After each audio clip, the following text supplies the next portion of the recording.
तुकाराम महाराज म्हणतात की हे देवा विठ्ठला, तुम्ही भक्ताचा अंत पाहू नका, त्याचे गुणदोष पाहू नका, तुम्ही त्यांच्यावरती कृपा करा, असं त्यांचं म्हणणं आहे.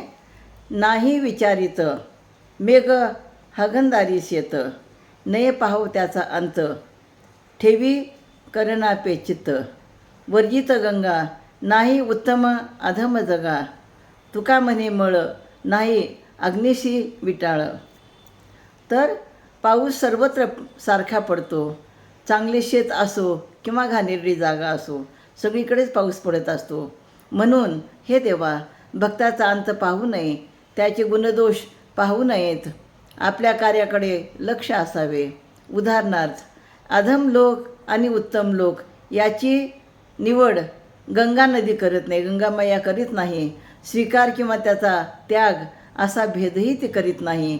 ती सर्वांची तहान भागवते व त्या सर्वांचे पाप क्षालन करते, म्हणजे पाप नष्ट करते. तसेच अग्नीला कोणत्याही मलिन पदार्थाचा विटाळ होत नाही.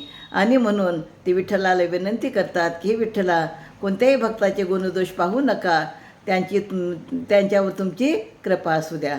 रामकृष्ण हरी.